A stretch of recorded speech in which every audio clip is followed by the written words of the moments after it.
Hermanos, damos gracias a Dios una vez más por el privilegio que Dios nos concede de podernos congregar en su nombre.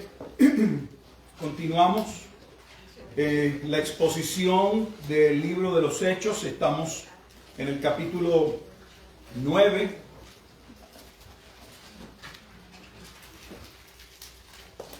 Y vamos a estar leyendo hasta el versículo 22, es la lectura del domingo pasado. Hechos capítulo 9, versículos 1 hasta el versículo 22. Recuerde que estamos leyendo la bendita palabra de Dios. Es momento de prestar toda nuestra atención, nuestro corazón. Nuestra mente debe estar aquí, no en problemas, no en situaciones. Toda posibilidad de distracción debe ser evitada, así que teléfonos apagados o con el volumen abajo. Vamos a estar leyendo, oramos y comenzamos la exposición. Lea así la bendita palabra del Señor en el nombre de ese trino Dios, Dios Padre, Dios Hijo y Dios amado Espíritu Santo.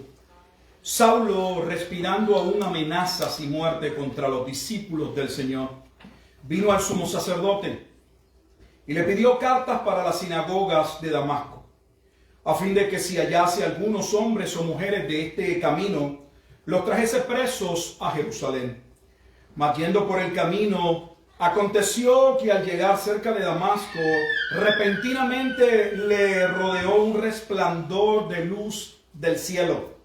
Y cayendo en tierra, oyó una voz que le decía: Saulo, Saulo, ¿por qué me persigues? Él dijo: ¿quién eres, Señor? Y le dijo: yo soy Jesús, a quien tú persigues. Dura cosa te es dar coces contra el aguijón. Él, temblando y temeroso, dijo: Señor, ¿qué quieres que yo haga? Y el Señor le dijo: levántate y entra en la ciudad, y se te dirá lo que debes hacer. Y los hombres que iban con Saulo se pararon atónitos, oyendo a la verdad la voz, mas sin ver a nadie. Entonces Saulo se levantó de tierra y abriendo los ojos no veía a nadie. Así que, llevándole por la mano, le metieron en Damasco, donde estuvo 3 días sin ver y no comió ni bebió.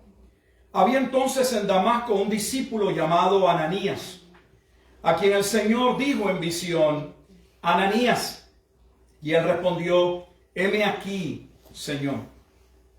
Y el Señor le dijo: levántate y ve a la calle que se llama Derecha, y busca en casa de Judas a uno llamado Saulo de Tarso, porque aquí él ora.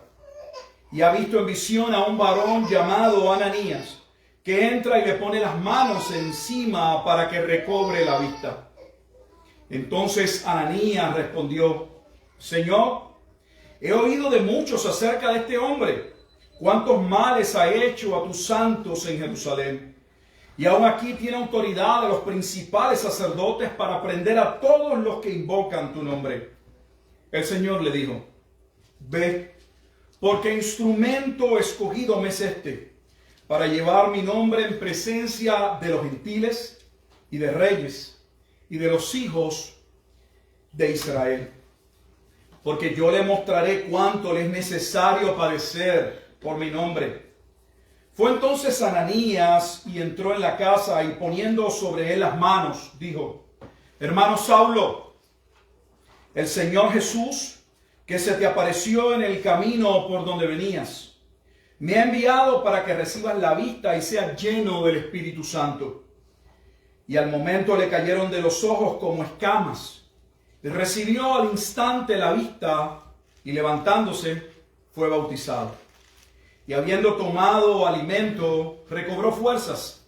Y estuvo Saulo por algunos días con los discípulos que estaban en Damasco. Enseguida predicaba a Cristo en las sinagogas, diciendo que éste era el Hijo de Dios.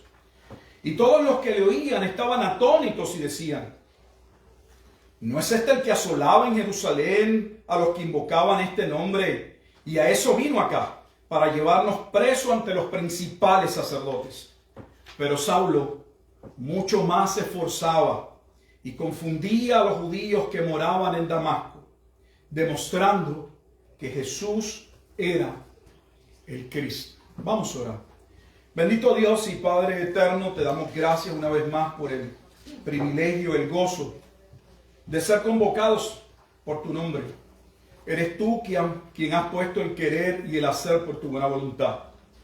Estamos expuestos a tu bendita palabra, la cual es autoridad sobre toda criatura. Por lo tanto, no solo nosotros como tu pueblo la recibimos como ese pan que descendió del cielo, que es Cristo y su palabra, la que nos santifica, la que alimenta nuestra alma, sino también oramos por aquellos que no han entendido y que puedan reconocer que es en Jesús y solo en Jesús que hay vida, que solo en Él hay salvación. Que de la misma manera en que en aquel camino de la vida de Pablo, de Saulo, tú, oh Dios, amaneciste, te apareciste, interveniste en aquella vida, en aquel corazón. De esa misma manera continúes llamando a salvación a aquellos que conforme a tu designio, a tu propósito, fueron decretados, que serían llamados a dicha gracia. Te damos gracias por tu palabra, porque independientemente de la respuesta humana como nosotros la entendemos, ella siempre ejecuta y lleva a cabo la obra por la cual tú la encomiendas. Damos entonces pues gracias en Cristo Jesús, en quien esperamos que mientras sea exaltado, mientras su palabra sea expuesta, mientras su obra sea presentada, oh Dios, tu iglesia sea edificada y los pecadores continúen siendo llamados a salvación. Oramos en Cristo Jesús nuevamente, en el nombre que es sobre todo nombre. En ese bendito nombre oramos y damos gracias. Amén y amén. El domingo pasado comenzamos esta porción del capítulo 9 y nos tomamos el tiempo, la oportunidad de ver este relato y exponerlo a la luz también de otros dos relatos más que se hallan en el libro de los Hechos. Vimos el relato del capítulo 22, del capítulo 26, una lectura complementaria para tener un cuadro completo y amplio de lo que está sucediendo, lo que sucedió en este momento dado en la vida de este hombre llamado Saulo. Creemos que la razón por la que este relato aparece en tres ocasiones es porque es de gran importancia y, como dijimos la vez pasada, no porque sea Pablo una persona especial, pues el único especial en la iglesia es el que murió por su iglesia, es el que redimió a su iglesia. Pero sí por lo que este evento enmarca, no solo en la vida de Pablo, sino en la obra que Dios había diseñado, trazado en su providencia, tal y como Dios había planificado que los eventos ocurriesen. Y aquí ya vimos, y no vamos a adentrarnos tanto en ello, pero vimos cómo comienza o continúa esa escalada, esa persecución, esos eventos que están asociados con los milagros, señales y prodigios y apuntan ¿a qué? Al gran día de Jehová, aquel día en el cual Él vendría en juicio, aquel día del cual Pedro en su primer sermón en el capítulo 2 le dijo: sed salvos de esta perversa generación. Se había profetizado, y lo veremos más adelante cuando entremos en los relatos tal vez del capítulo 22 y 26, como Pablo muy bien entendió que su llamado al ministerio estaba claramente asociado a la profecía de Deuteronomio capítulo 32. Eso se ve claramente en su carta o en su epístola a los romanos, donde Pablo va a decir que el celo o la rebeldía que continuaba con el pueblo de Israel era parte de lo que se había señalado que acontecería en los posteriores tiempos. Y Pablo va a asociar su ministerio como parte del cumplimiento de aquello que fue profetizado, si vamos a Deuteronomio, desde el tiempo de Cristo, 1500 años atrás. Desde nuestro tiempo, 3500 años atrás. Así que está este hombre llamado Saulo, que ya expusimos la biografía tal y como se presenta en la Escritura desde el punto de vista de Hechos, o como algunos dirían, desde el punto de vista lucano, de Lucas como el autor, porque se habla de Pablo, de su ministerio y de ese llamado y de lo que acontece en otras epístolas o cartas. No solo el relato está aquí en Hechos, podemos verlo en Filipenses, al principio en Gálatas, en diferentes epístolas. Pablo habla de ese momento dado y lo que eso significó y el propósito por el cual Dios lo había sido, lo había llamado, lo había rescatado desde el vientre aún de su madre. Pero aquí tenemos el cuerpo de ancianos, el cuerpo sacerdotal, al cuerpo que era símbolo. Estamos estudiando Zacarías y vimos en Zacarías capítulo 3 y Zacarías capítulo 6 que Josué, el sumo sacerdote, en el tiempo de ese mover posexílico representaba la figura de Jesús. No por ser Josué en ese momento dado, solo él, sino que el sumo sacerdote, en términos generales, representaba la obra como mediador que llevaría a cabo ¿quién? Cristo. Jesucristo. Y esperaríamos que aquellos que fungían, que servían como sacerdotes, fueran las personas más capacitadas, más entendidas, más ilustradas, más doctos, en poder reconocer y entender que Jesucristo era el Mesías, que era el Cristo. Pero nada más lejos de la verdad. Tenemos a un Pablo instruido a los pies de Gamaliel, un hombre con letras, un hombre con un conocimiento vasto, con una pasión creyendo que lo que hacía, lo vimos, lo hacía creyendo que servía a Dios, pero no conocía a Dios. Lo que debería llevarnos a considerar, a pensar, si no lo hemos hecho, de que es probable que nosotros hablemos de un Dios y que no conocemos, que de vez en cuando buscamos, oramos, pero que no tenemos ninguna relación, no hay nada que nos una a Él. Yo temo que son muchos los que así se encuentran, porque podríamos ver la escena de Pablo como un cuadro un tanto exagerado, único de él. No. Hay muchas personas, y Jesús lo dijo. Por ejemplo, en Mateo, en el capítulo 7 de Mateo, Jesús dijo que no todo el que se acercaba a Él realmente era de Él. Muchos me dirán en aquel día, ¿recuerdan? Señor, no comimos contigo en las plazas, no anduvimos contigo, no hicimos grandes milagros en tu nombre, echamos en tu nombre demonios. Y yo les diré, apartaos de mí, hacedores de maldad, nunca os conocí. No les dice, bueno, yo sé, los tenía en mi lista, estaban en el libro de la vida, pero fueron borrados, ya no siguieron sirviéndome. No, nunca os conocí. Cuando la Biblia habla por primera vez en el Antiguo Testamento, la palabra conocer habla de esa relación de intimidad y específicamente en el plano sexual. Adán conoció a Eva, estuvieron juntos. Entonces habla de ese plano de intimidad y le está diciendo, yo nunca he tenido, no sé, yo no he sido nunca su Dios, ustedes nunca han sido mis discípulos. Y si un pastor, un evangelista, alguien enseñando lo dijera, podríamos pensar que es una exageración, que es su punto de vista, que es como él cree, pero es Jesús quien lo está diciendo. Y cuando Jesús dice muchos, no creo que sea una exageración. No es una hipérbole, no es una figura retórica.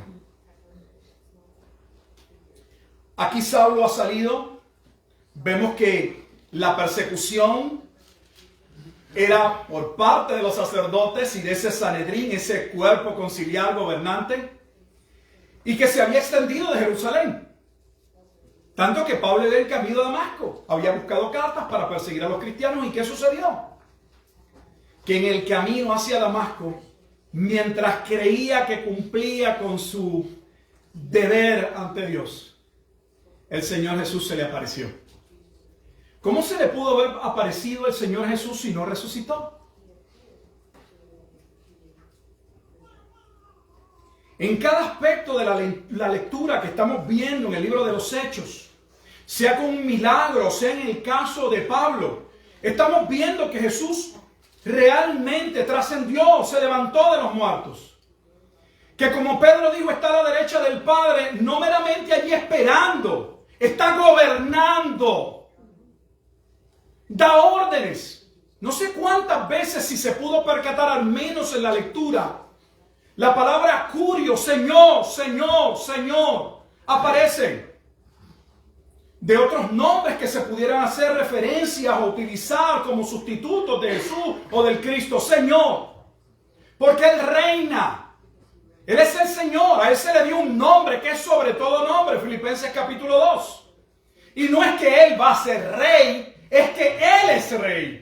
Él resucitó y le dijo a sus discípulos, toda potestad me es dada en el cielo y en la tierra. No hay algo que le falte por conquistar. Está estableciendo juicio y el postrero enemigo que será vencido será la muerte. Pero no nos equivoquemos. La obra se centró en Cristo y en su obra en la cruz, la cual es completa. No podemos añadirle y debemos tener cuidado de quitarle. Aquí va este hombre. No va solo, lo sabemos por el relato. Jesucristo se le aparece, pero del relato no se desprende que Pablo lo haya visto físicamente. Ve una gran luz, vimos por el relato que era una luz más potente, más clara, no sé cómo usted quiera verlo, que el sol al mediodía. ¿Se imagina? Cayeron todos a tierra. Los que acompañaban a Pablo se levantan. A Pablo lo levantan. Porque Pablo queda ciego. Pero aunque queda ciego temporalmente, físicamente, era el único del grupo que escuchó a Jesús. Sabemos por los otros relatos, y por eso nos dimos la tarea de leerlos,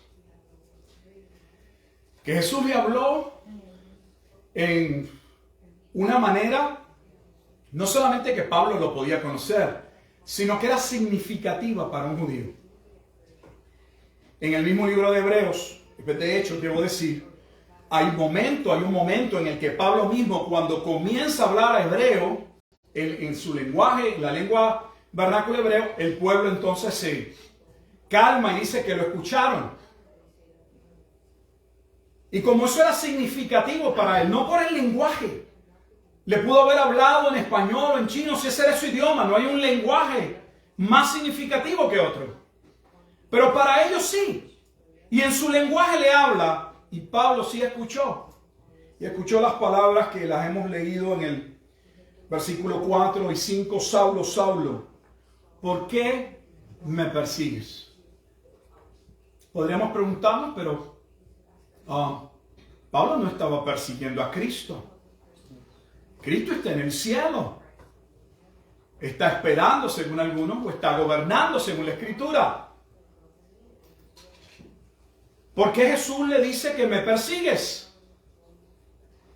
Porque todo ataque contra un discípulo, un hijo de Dios, todo ataque contra esa novia, ese cuerpo, esa asamblea, esa congregación, esa iglesia que Él vino a redimir, se constituye en un ataque directo a Dios mismo.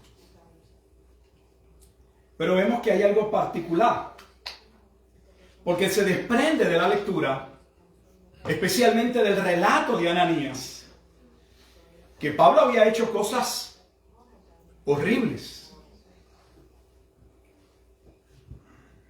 Pero el Señor Jesús, cuando habla, se aparece, cuando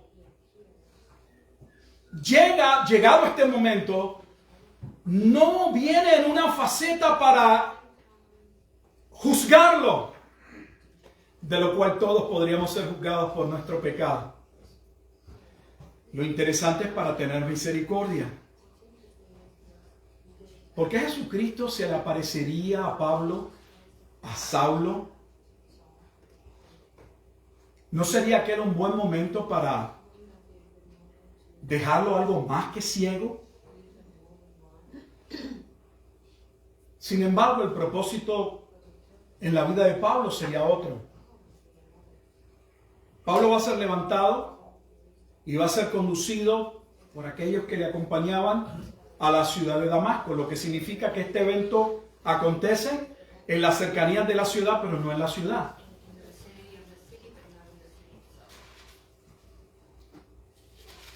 El versículo 5 dice que Pablo se expresa y dice: ¿quién eres, Señor? ¿Quién eres, Señor? Pablo, en este momento dado en que se expresa de esa manera, no entiende completamente.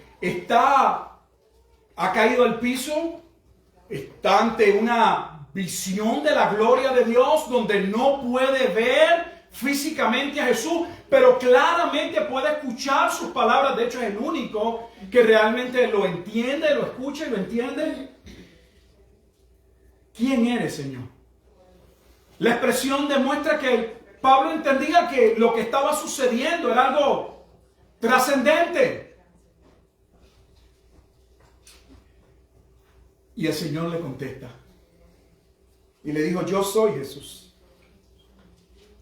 a quien tú persigues. Dura cosa te es dar coces contra el aguijón. El aguijón es un fuste, un palo con una punta puntiaguda, con algo puntiagudo. Es un instrumento que podía muy bien ser utilizado por ejemplo, con el pastor, para en momentos dados un animal no se quería moverlo. Era un instrumento. ¿En qué sentido, en qué forma, en qué manera se utiliza la expresión? Con toda honestidad, yo no lo sé. La explicación podría ser que de alguna forma o manera ya Pablo se había empezado a hacer preguntas. No lo sé. Sí sabemos bíblicamente que un hombre no puede realmente conocer a Jesucristo y venir a entendimiento salvífico hasta que Dios obre en el corazón. Pero eso no significa que no puedan haber algunas dudas o algunas preguntas que puedan anidarse, plantearse un hombre en su estado natural. Y de alguna manera buscar una contestación, aunque ninguna contestación sin la obra de Dios lo va a satisfacer. Yo soy Jesús a quien tú persigues. Dice que él, temblando y temeroso, ¿sabía él quién era Jesús? Sí sabía quién era Jesús. Porque en los otros relatos vimos que él, que más que una persecución contra los cristianos que lo eran, con los discípulos, los del camino, era una persecución contra Cristo mismo. Porque lo consideraba un falso Mesías. Y por lo tanto todos aquellos del camino que habían seguido a Jesucristo estaban siguiendo un camino que no era de Dios. Volvió a decirle: Señor, ¿qué quieres que yo haga? El Señor le dijo: levántate y entra en la ciudad y se te dirá lo que debes hacer. Así que Pablo es conducido, llega a la ciudad, dice que estuvo por 3 días, versículo 9, sin ver, no comió ni bebió. Y el relato de momento cambia la escena. No sé si puede haber como una obra de teatro. Se cierra el telón, se abre el telón y ahora está Dios hablando con Ananías. Y ahora le va a decir a este otro hombre que por la gracia de Dios también había conocido a Jesús y había sido llamado a salvación, que lo va a usar para enviarlo ante un hombre que Ananías va a reconocer por su nombre, que era un hombre peligroso. No sé si puedan comenzar a ver cómo Jesús es el Señor. Él es quien decretó, designó, Él es quien hizo providencia para que su plan, su propósito eterno, su consejo, su voluntad se cumpla. Pero cómo utiliza causas secundarias, en este momento dado hombres, va a usar tanto a Pablo como un instrumento. Vamos a ver que le va a señalar a Ananías para su propósito. Es Dios quien hace la obra, pero va a hacer la obra a través de este hombre. Y quiere hacer una obra en Pablo. ¿Podía Dios simple y sencillamente abrirle los ojos a Pablo en la casa en la que estaba? Claro que sí. Tenemos a aquel centurión que en su momento dado dijo: no tienes que venir a casa, di la palabra y mi siervo sanará. Porque yo también soy un hombre puesto sobre autoridad, y a quien digo va, y a quien manda hace lo que yo digo. Pero observe que cada persona que es rescatada por la gracia de Dios cumple dentro de esa providencia y su plan un servicio a Dios. ¿Sabía usted que todos somos llamados a servir? Porque todos, si somos creyentes, tenemos un Señor. La palabra Señor en el cristianismo no denota un nombre que le colocamos a Dios solo por exaltar su grandeza, su ser. Debe ser algo que nos recuerde quién manda, quién es nuestro dueño, a quién debemos obediencia. Y eso falta en el cristianismo de hoy. Si va viendo cada detalle, no solamente hay un reconocimiento, sino hay un acto seguido de obediencia.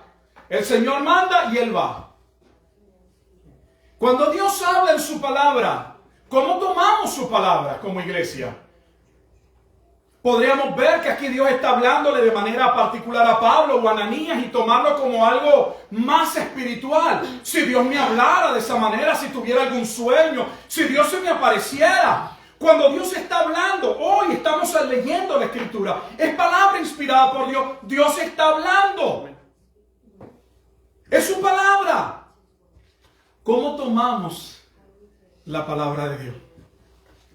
El relato claramente, dentro del contexto del evento de Pablo, nos muestra que la palabra solo puede ser entendida, escuchada, aceptada y obedecida por aquellos que en la gracia de Dios son llamados a salvación. Para los demás es puro conocimiento con el que pueden estar o no estar de acuerdo, y particularmente no estar de acuerdo. Algo que les puede molestar o incomodar. Pero cuando Dios habla, debe ser obedecido. Y ahora tenemos a Ananías. El Señor, mire cómo dice el versículo 10. Y él respondió: heme aquí, Señor. Y el Señor le dijo: el Señor y el Señor.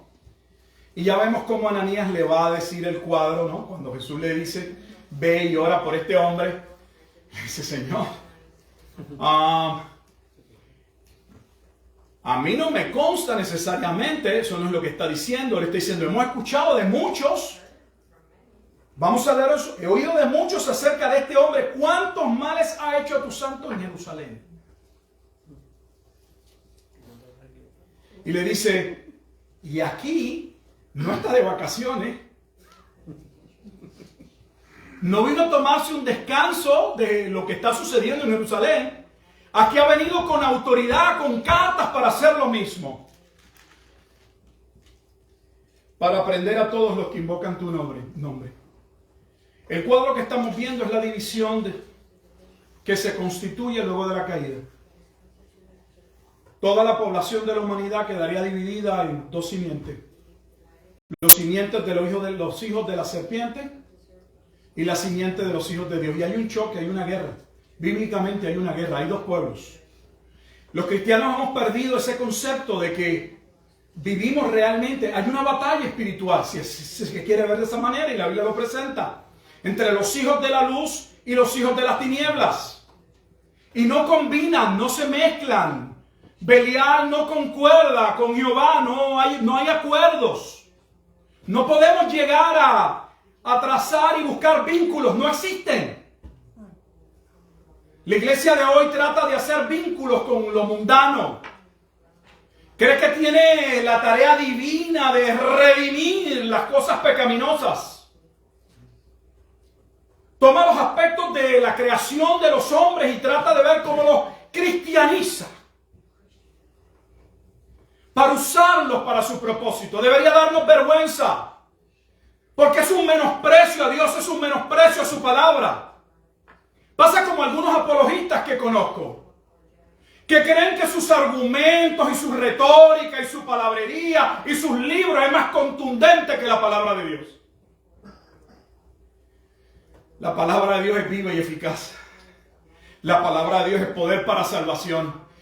Y puede ser una persona ni letrada, puede ser una persona que apenas sepa leer bien el versículo, pero un solo pasaje bien leído como muestra del Evangelio ante la operación eficaz del Espíritu Santo es poderoso para convertir el alma. No se requiere de un predicador.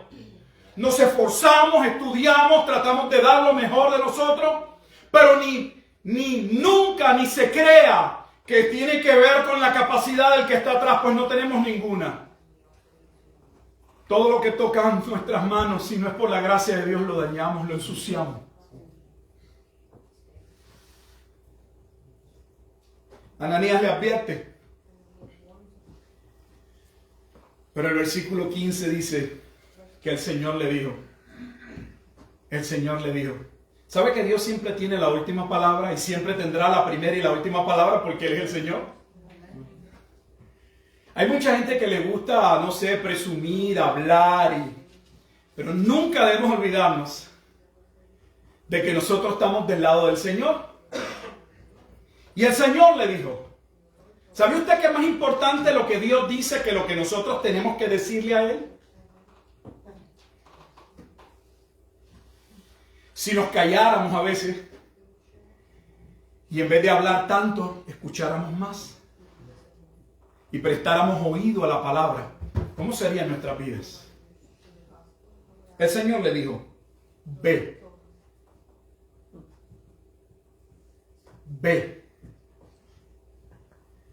porque instrumento escogido es este. Oiga, ¿de cuántas personas había en aquel tiempo que obviamente yo no las conozco? ¿Hubiera escogido usted a este individuo para llevar a cabo su obra?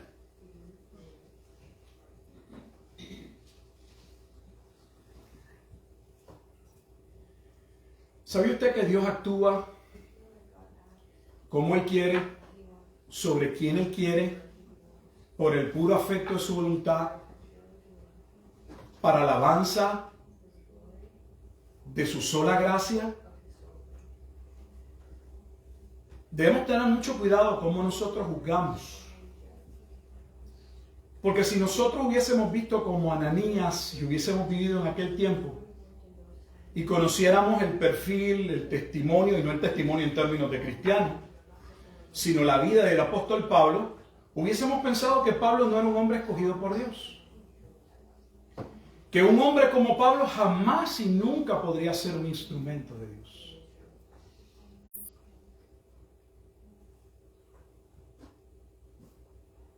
Pero Dios es ávido en, como dice Primera de Corintios, escoger lo vil y lo menospreciado para avergonzar a los que se creen. Pablo no es escogido por ser un hombre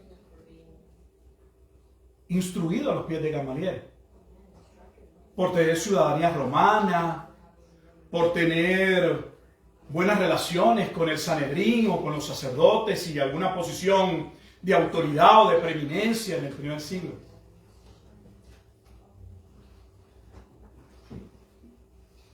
¿Por qué Dios escoge a Pablo? Pues ese es el misterio de la elección. ¿Por qué Dios llama a unos sí y a otros no? Porque ante la misma visión, las mismas circunstancias, todos ven la luz, todos caen al suelo. Solo Pablo allá, solo en el corazón de Pablo, las palabras de Jesús retundan, son entendidas.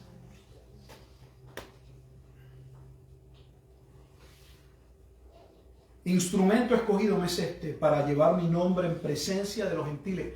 Quiero que vea el orden en que está escrito. El versículo 15, no sé si se había fijado. Este es el hombre que más adelante, por ejemplo, para que entienda lo que digo, en cartas como en Romanos, en el capítulo 1, versículo 16, va a decir al judío primeramente y luego al griego, al gentil. Pero observe el orden. Para llevar mi nombre en presencia de los gentiles. ¿Quién se le aparece a Pablo? El Mesías, el Cristo. Pablo ha entendido hasta este momento que Jesús es un falso Mesías, que los del camino son una secta nueva, una división, otra más, un problema para los judíos y algo que podría traer problemas con Roma posteriormente por su relación con aquel que habían crucificado. ¿Y qué relación hay entre el Cristo y los gentiles? Un sector de la iglesia hoy cree que Jesús vino a salvar al pueblo de Israel. ¿Sabe usted? Ellos niegan la doctrina de la predestinación y la elección, no es bíblica. Pero una mayoría de las iglesias cree que Israel como nación es el pueblo elegido por Dios. No tienen ningún problema con la doctrina de la elección o de la predestinación, siempre y cuando se limite a un pueblo sobre la tierra. Cuando hablamos de la elección o de la predestinación en el Nuevo Testamento, eso es injusto. ¿Cómo es posible que Dios viole el libre albedrío?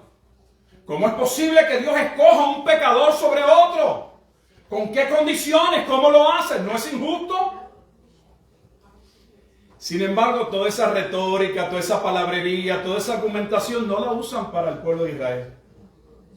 Porque podría haber sido usada de la misma manera. ¿No era injusto que Dios introdujese a un pueblo en una tierra que no era su tierra? Y que eliminase 7 naciones y que los mandase a matar hombres, mujeres y niños.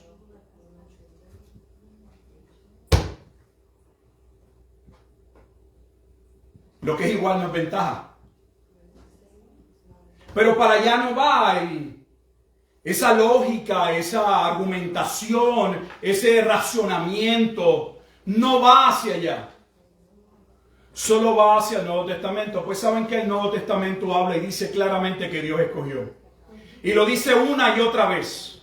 Y se puede ir casi libro por libro, viendo la predestinación y viendo la elección. De hecho, voy a hacer un pequeño ejercicio, ya que lo acabo de decir. Pruébenmelo, pues se lo voy a probar.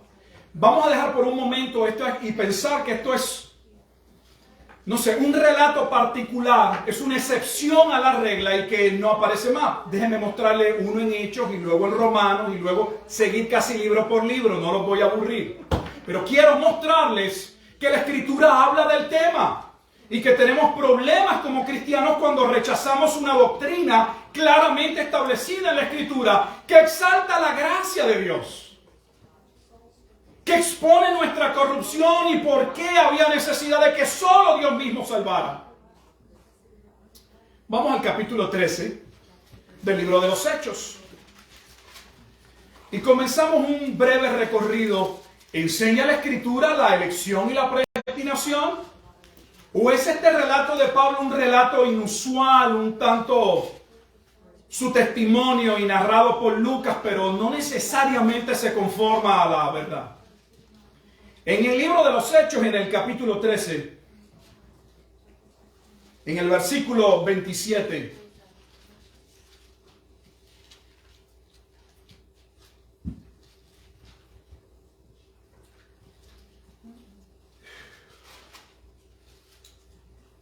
vamos a ver si adelanto. Voy a adelantar la lectura. Voy al versículo 42. Hechos 13, 42.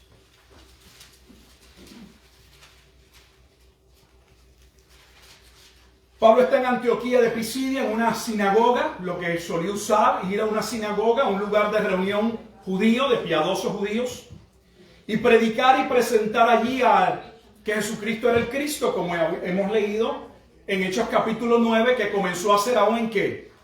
En la ciudad de Damasco. Lejos de ir y Dios permitirle que en Damasco apresase a los judíos, fue allí donde empieza su ministerio público, predicando que Jesús era el Cristo. Aquí está en otra sinagoga, y dice la Escritura en el versículo 42, cuando salieron ellos de la sinagoga de los judíos, los gentiles les rogaron que el siguiente día de reposo les hablasen de estas cosas.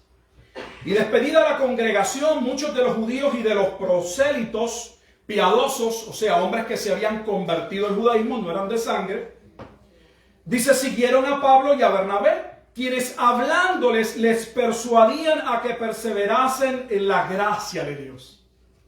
El siguiente día de reposo se juntó casi toda la ciudad para oír la palabra de Dios. Pero viendo los judíos ¿la muchedumbre de qué? De gentiles. Se llenaron de celos. No podemos entender el pasaje porque no entendemos el Antiguo Testamento.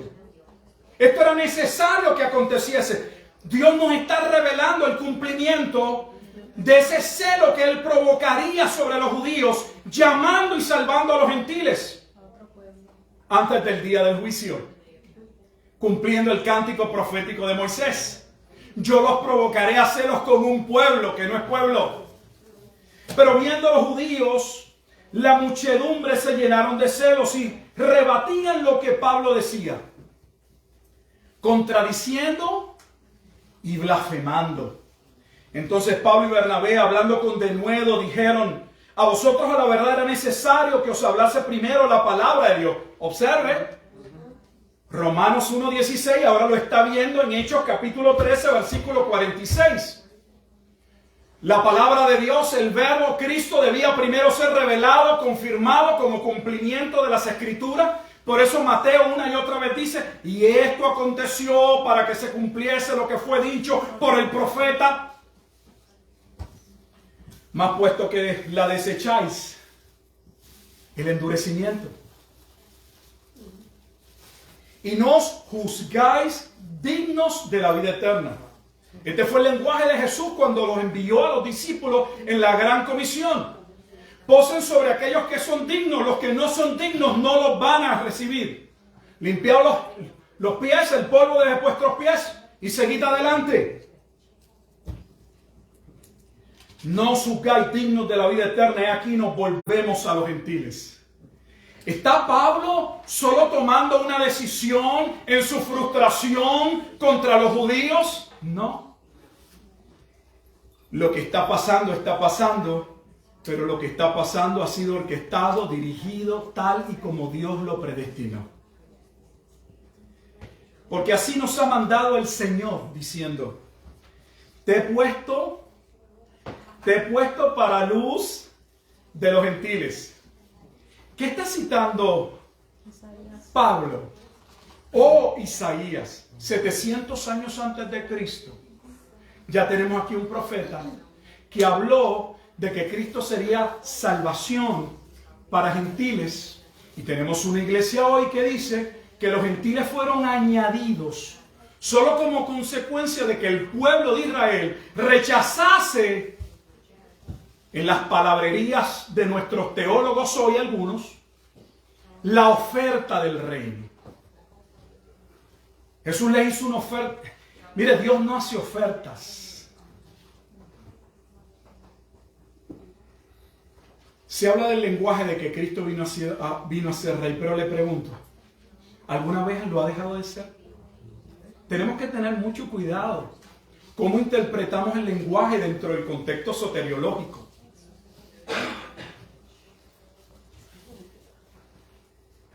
Te he puesto para luz de los gentiles, a fin de que seas para salvación hasta lo último de la tierra. Está hablando claramente de la obra del Mesías, de Jesucristo, del siervo sufriente. Pero Pablo lo está aplicando a su ministerio.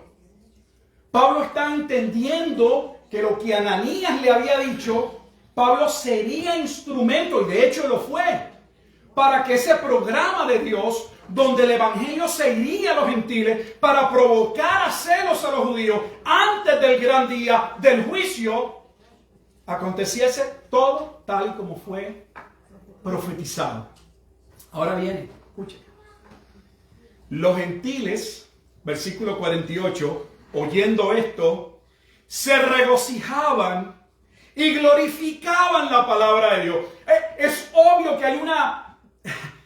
hay un contraste entre el versículo 48 y el 45. Se llenaron de celos y rebatían lo que Pablo decía, contradiciendo y blasfemando. Versículo 45, los judíos. Y ahora los gentiles, oyendo esto, se regocijaban, glorificaban la palabra del Señor y creyeron todos los que estaban ordenados para vida eterna. ¿Cómo se explica? Que Pablo va a una sinagoga judía y es el pueblo elegido por Dios por sangre, pero el pueblo elegido por Dios por sangre menosprecia la palabra, se enfurecen cuando ven que Pablo se va a dirigir a los gentiles, porque los gentiles mismos, dispuestos por Dios, se le van a acercar y le van a pedir que les hable el evangelio, que los judíos lo han rechazado. Y de ese grupo de gentiles que estuvo, dice, todos los que estaban ordenados para vida eterna creyeron. Acentuando, enmarcando, señalando que la obra de salvación es una obra soberana de Dios.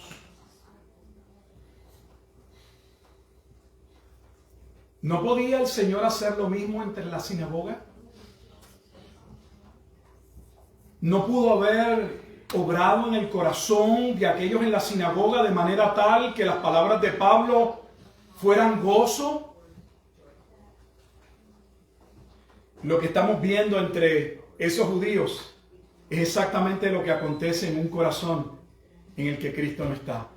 Y no es propio de ellos. Es la naturaleza caída. La palabra de Dios es aceptada o rechazada. Convierte o endurece. No hay zonas neutras. Déjeme darle uno o dos ejemplos en tiempo avanzado para terminar. Vamos a Romanos. Y vamos al capítulo 11. Lo cual nos va a ayudar a ver no solo la doctrina de la elección, sino a demostrar, entre otras cosas, que no todos los judíos, por ser judíos de sangre, serían llamados a salvación. Una enseñanza muy amplia dentro de las iglesias cristianas, y debo decir, falsa. Romanos capítulo 11, versículo 1 hasta el 8. Escuche bien la porción de la Escritura. Digo pues, ¿ha desechado Dios a su pueblo? Hace una pregunta. En ninguna manera.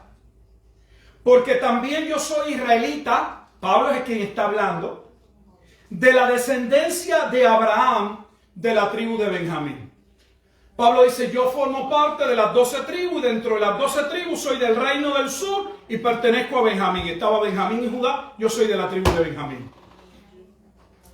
Versículo 2. No ha desechado Dios a su pueblo.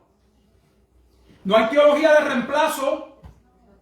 La iglesia o los gentiles no son un sustituto del pueblo que Dios escogió.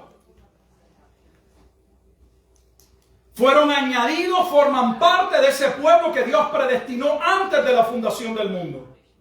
No una nueva identidad. No ha desechado Dios a su pueblo, al cual desde antes conoció, o sea, predestinó. ¿Cuándo lo conoció? Efesios lo clarifica, antes de la fundación del mundo. Refiérase a Efesios capítulo 1, 4 al 6, no vamos a ir ahora, en Cristo. La Escritura, en muchas ocasiones Dios tiene esta tendencia de, cuando sabe que necesariamente hay algo que no vamos a entender, nos lleva a otra situación, a otro momento en la historia, para decirnos, ¿recuerdas lo que sucedió en aquel momento dado? ¿Es parecido o eso es lo que está sucediendo ahora? Y mire el ejemplo que da, cómo nos ayuda a entender. ¿O no sabéis que dice de Elías la Escritura, cómo invoca a Dios contra Israel diciendo, Señor, a tus profetas han dado muerte? O sea que esto de perseguir a los discípulos del Señor ya venía del Antiguo Testamento. No vemos la conexión, pero sí está la conexión. Hay una lucha entre dos pueblos. Y tus altares han derribado, han menospreciado siempre. Y solo yo he quedado y procuran matarme. Elías se sintió solo en su momento dado. Pero ¿qué dice la divina respuesta? ¿Qué dice la Escritura? ¿Qué Dios le contesta? Me he hallado.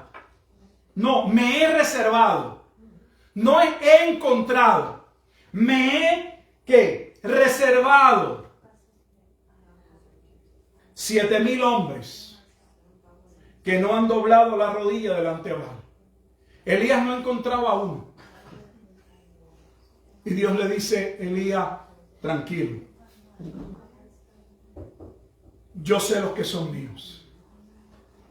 Y los que yo elegí dentro de tu generación, aunque tú no los veas, y aunque parezcan pocos, o muchos menos de los que tú crees, si hay un remanente escogido por gracia. ¿Cuán pertinentes son esas palabras para nosotros hoy? Que podemos ver toda una congregación y saber que dentro de toda esa congregación no son todos los que están, ni están todavía todos los que son. Así también aún en este tiempo, ahora lo lleva al presente, lo lleva atrás, ya te dice, ahora vamos a colocar esto en el presente. Así también aún en este tiempo ha quedado un remanente escogido por gracia.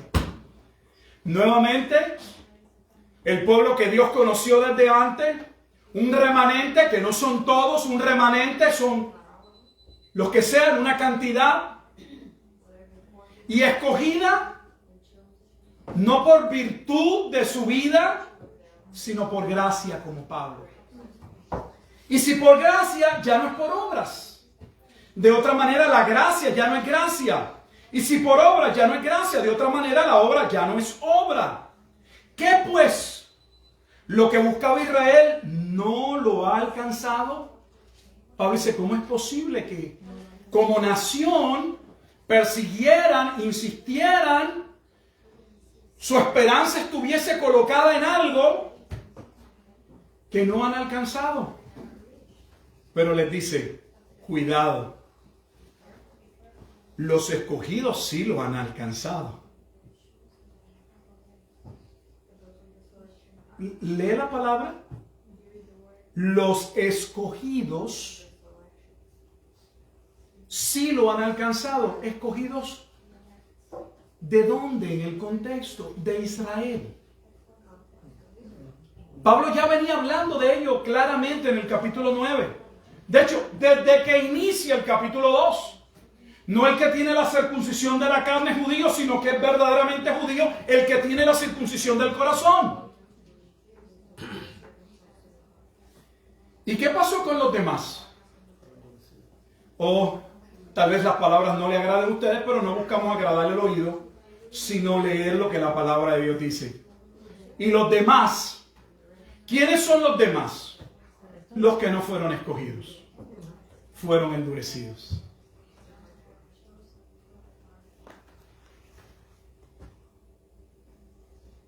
Como está escrito, si tenemos duda de qué significa, ¿cómo que nos endureció? Versículo 8 lo dice. Dios les dio espíritu de estupor, ojos con que no vean y oídos con que no oigan hasta el día de hoy. ¿Por qué Pablo dice hasta el día de hoy? O no voy a entrar porque no es mi propósito, porque Pablo sabe que lo que está aconteciendo es todavía temporero, porque ese remanente que no se veía en un momento dado alcanzaría a un sinnúmero de judíos, pero ya sale parte del relato que Hechos no narra. Hechos llega hasta un momento histórico. Pero Apocalipsis, aunque no toque ese momento, entre otros como Pablo, ya anuncian lo que iba a suceder.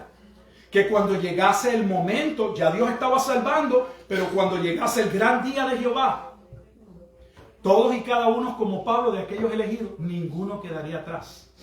Todos serían llamados. De ahí Apocalipsis 7, Apocalipsis 14, siendo los gentiles introducidos en el mismo olivo. Pero no porque el pueblo de Israel rechazó y no compró la oferta del Mesías, sino como algo que fue decretado, escogido, establecido antes de la fundación del mundo. Eso es lo que la Biblia enseña. Podría ir a Efesios, a Segunda Tesalonicenses. Déjenme llevarlo a Segunda Tesalonicenses y les prometo que ya vamos casi a orar. Ojalá ustedes tuvieran el mismo deseo que yo tengo de seguir en la Escritura. Pero no quiero que pase como han hecho, que hay uno que se cayó del tercer piso y se cocotó. Por lo menos usted aquí de la banca no pase y hay alfombra. Segunda de Tesalonicenses capítulo 2. No voy a abundar en esta lectura, pero creo que ella habla por sí mismo. En Segunda Tesalonicenses capítulo 2. Versículo 13, observe la perícopa, el encabezado, el título que lleva arriba. Escogidos para salvación. Hay algunos que dirían, sí, pero esa perícopa, eso lo escribieron hombres, eso no es de Dios, es cierto. Pero aunque esa perícopa, ese encabezado, ese título, se hubiese colocado posteriormente, no quita que el título recoge lo que vamos a leer. ¿Qué vamos a leer? Mira lo que Pablo le dice a los tesalonicenses en el capítulo 2, versículo 13. Pero nosotros debemos dar siempre gracias a Dios respecto a vosotros, no a todos, a ustedes. Vamos a ver por qué. Hermanos amados por el Señor, o sea, a los que Dios amó, ¿en qué forma los amó? De que Dios os haya escogido. Ay, ahí viene con la palabra esa. Créame que así lo toman muchas personas. Recuerdo una hermana en otra iglesia que me dijo, yo he ido a otras iglesias y los otros pastores no creen en la elección. ¿Y qué? Con que la Biblia lo diga, a mí me basta. Los otros ministros no creen en que Dios escogió, predestinó. A mí no me importa, la Biblia lo enseña. Que Dios os haya escogido desde el principio. ¿Recuerdan las palabras en el capítulo 11? A los que antes conoció. Dios no ha rechazado, no se ha olvidado al pueblo que desde antes conoció.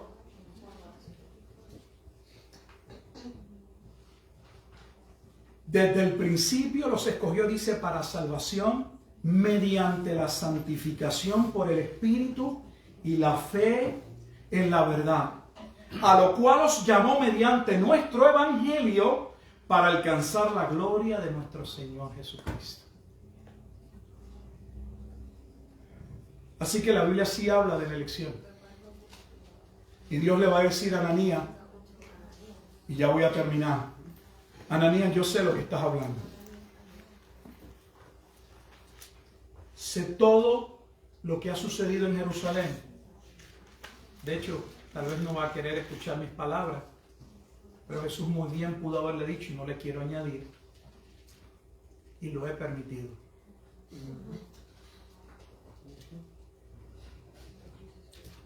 Pero en esta hora, este hombre me va a ser instrumento.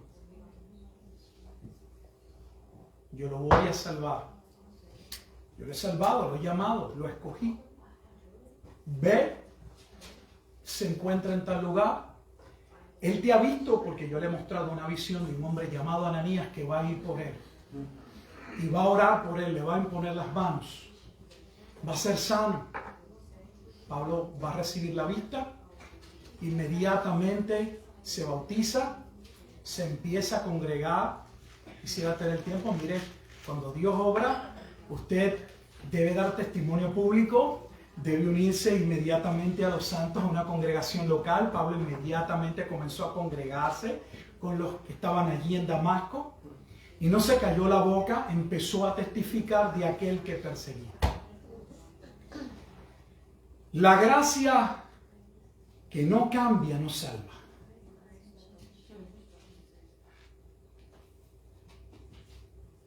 Los cristianos ya usamos la palabra gracia como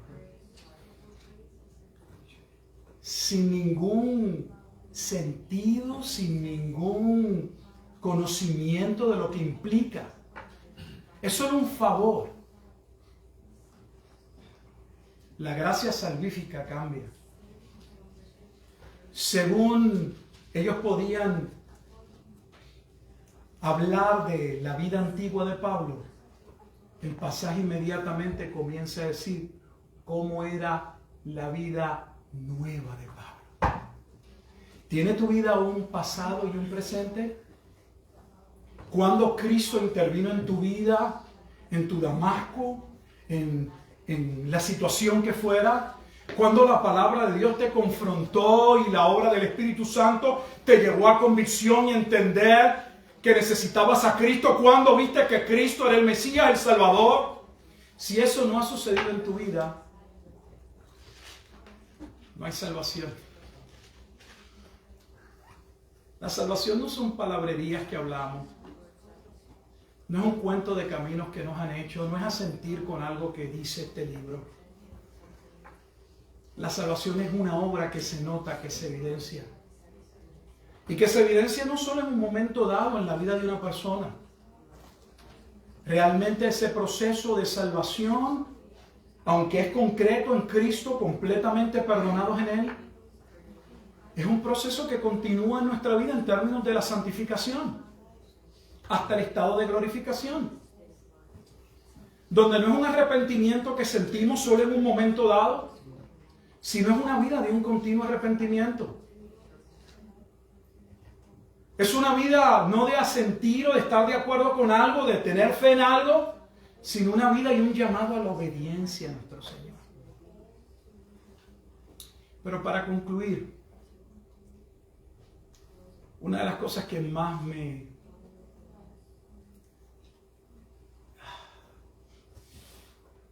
llenaron mi corazón en esta lectura es el hecho de que Jesús no niega todo lo que Ananías dice de Pablo.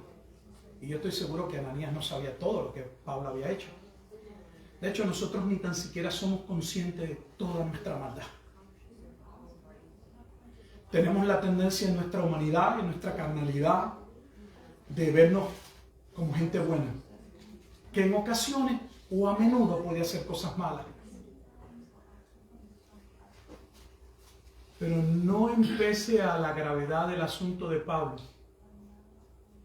Cuando Dios salva, cuando Dios decide tener misericordia, y aunque esa misericordia se realiza en un momento dado en nuestra historia, la Escritura dice que fue predestinada en la eternidad.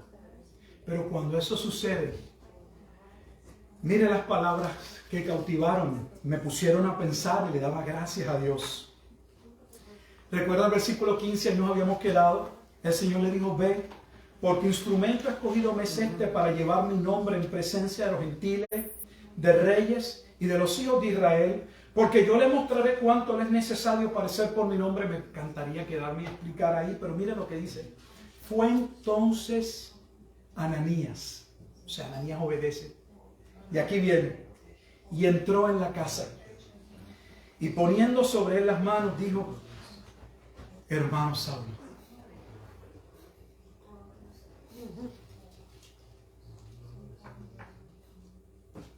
hermano Saulo. Yo no sé si ustedes pueden entender el significado de esas palabras que se han perdido en nuestro cristianismo. Yo he estado en momentos dados en en un lugar para comer, y estoy tan acostumbrado a usar el nombre hermano que creo que una vez llamé a una mesera, y no sé si le dije hermana o al individuo hermano, tráeme agua, que si pudiera traerme un poco más de agua.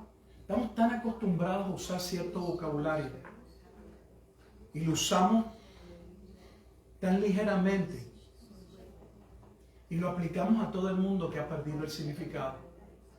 Pero cuando yo leí este momento, decía a Dios, wow, qué maravillosa es tu gracia. Que toda mi vida, todo mi mugrero, todo mi pecado, todo mi pasado, presente y aún mi futuro,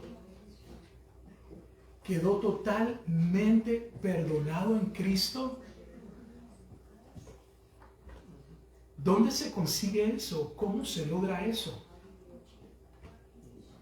¿Hay algún detergente que pueda lavar nuestro corazón? ¿Conoces algo con el que podamos limpiar nuestra conciencia?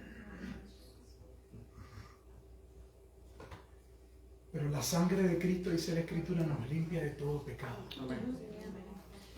Y aun cuando en nuestra nueva vida puedan haber momentos en que recordemos momentos, ya no se miran de la misma forma. Por la obra gloriosa que Cristo ha venido a hacer en nuestra vida. Yo no sé cómo habrá sido para Ananías, después de haberle puesto aquel cuadro, y ahora de momento llegar a la casa y llamarle hermano Saulo. Tú y yo tenemos una relación. No solo la palabra hermano está connotando, está señalando que Pablo ha sido escogido, es salvo por virtud de la gracia de Dios, sino Ananías está reconociendo, tú y yo somos hermanos. Qué triste que nosotros no lo podamos entender, que preferimos a un familiar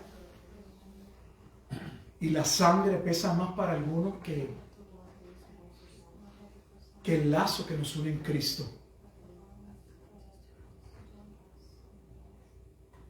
Yo le doy gracias a Dios me queda ahora mismo mi papá, mi familia en general, y uno les da gracias y tiene recuerdos de su crianza, de sus tíos, de todo ese tipo de cosas. Pero con la única familia con la que yo voy a compartir la eternidad, la única familia con la que yo tengo un vínculo que jamás podrá ser quebrantado y roto, es con mis hermanos en Cristo. Con aquel pueblo que en virtud de la gracia yo fui unido no solo a Cristo, fui unido a una familia. No somos personas que nos unimos porque tenemos una mente más o menos común. Somos personas que hemos sido unidas a un cuerpo. Aunque tú no lo entiendas, yo soy parte tuya y tú eres parte mía. Hay algo maravilloso que nos une. Y claramente que eso maravilloso no son nuestras actitudes, nuestra forma de ser, nuestras costumbres, sino la obra de Cristo. Quería terminar de esa manera. Y es mi oración que si en medio de la predicación, en medio de tu vida, de tu camino hacia Damasco, sea cual sea, estás dando cosas contra el aguijón, de alguna forma o manera Dios comienza a mostrarte, a señalarte, a que empieces a cuestionarte, y de alguna forma el Espíritu Santo ha intervenido ahí en tu corazón y puedes ver a través de la Escritura que Dios te llama a salvación. Es mi oración que puedas venir en arrepentimiento y puedas decirle a Dios, he vivido toda una vida rebelde, no he entendido quién tú eres, me he gozado en mi pecado.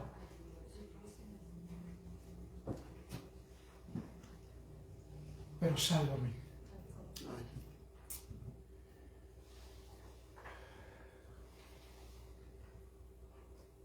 Yo nunca olvidaré mi camino a Damasco.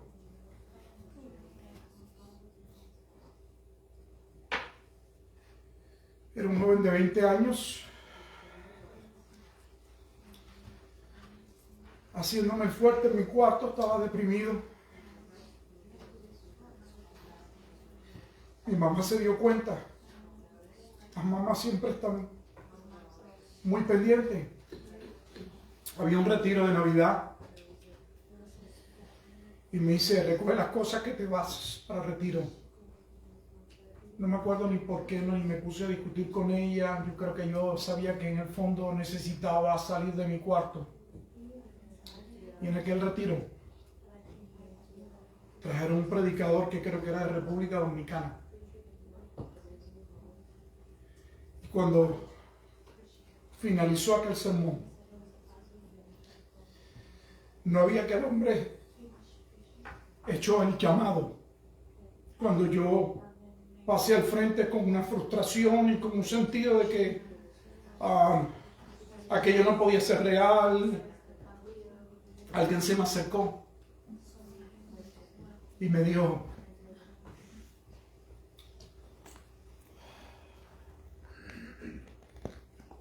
¿puedo orar por ti?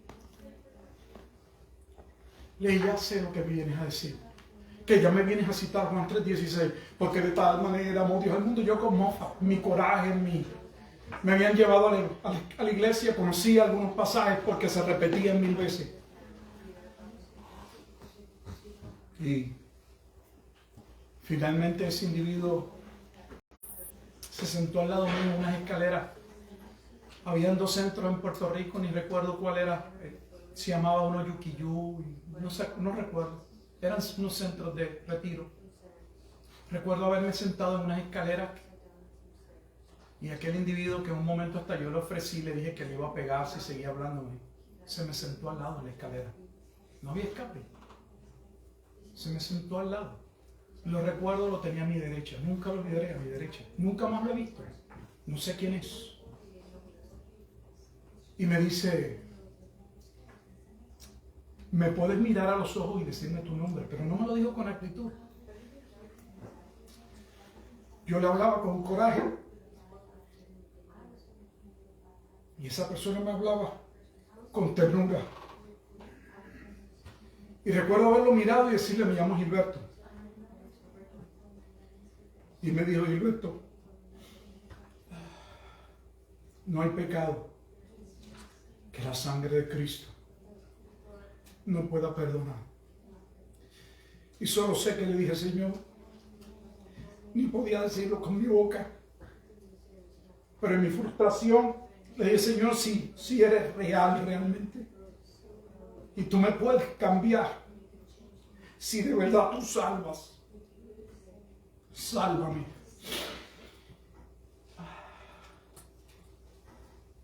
Y nunca pude volver a ser el mismo.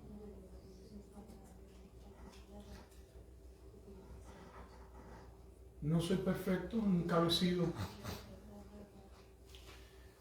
Pero desde aquel día nació una necesidad de abrir la Biblia, de aquella misma Biblia que yo odiaba llevar a la iglesia, de aquella Biblia que se quedaba en mi cuarto, yo la sustituía por un Nuevo Testamento que pudiese meter en mi bolsillo, para que ninguno de mis vecinos que no iban a la iglesia debiesen con el Nuevo Testamento, porque era increíble que yo fuese con una Biblia cuando yo sabía cómo era. Dios cambia y Dios transforma. Si este es tu camino en tu Damasco y Dios te llama a salvación, la Biblia dice arrepentíos y convertíos. La Biblia es clara en que un corazón contrito y humillado Dios jamás rechazará. Voy a orar. Bendito Dios y Padre eterno, te damos gracias por este relato de la vida de Pablo que nos confronta con tantas cosas. Podemos señalar el pecado de Pablo, su enojo, su ira contra la iglesia. Pero es que cada uno de nosotros en algún momento de nuestra vida, si hemos vivido sin entenderlo, pero así vivimos, en contra de tus preceptos, en contra de tus mandatos. Nos enojaba que nos hablasen de ti. No queríamos saber de tu iglesia. Tus mandamientos eran restrictivos, eran cohibitivos, eran limitantes. Cuán equivocados estamos, Señor. Cuán insensatos somos, Señor. Pero qué glorioso cuando tu Espíritu Santo, tu palabra es expuesta y tú, oh Dios, nos confrontas y nos llamas a salvación. Qué glorioso es saber que no existe pecado, que no hay situación en nuestra vida que no haya sido cubierta, mediada, reconciliada en la cruz por Jesucristo, quien tomó todas nuestras ofensas y las cargó sobre sí mismo. Yo te pido, Dios, que si hay alguna vida, Padre Santo, que sea en este momento, posteriormente, escuchando tu palabra, Señor, comience a ser llamada por tu palabra y por tu Espíritu, que pueda tal persona decirle: Señor, aquí estoy, me arrepiento de mis pecados y confío en Cristo como el único mediador entre Dios y los hombres. Te doy gracias por tu misericordia, pues no la entiendo y sé que tampoco la merezco. Pero te doy gracias, Señor, por tu obra en Cristo. Te damos pues gracias por tu palabra. Es en Cristo Jesús en quien oramos. Amén.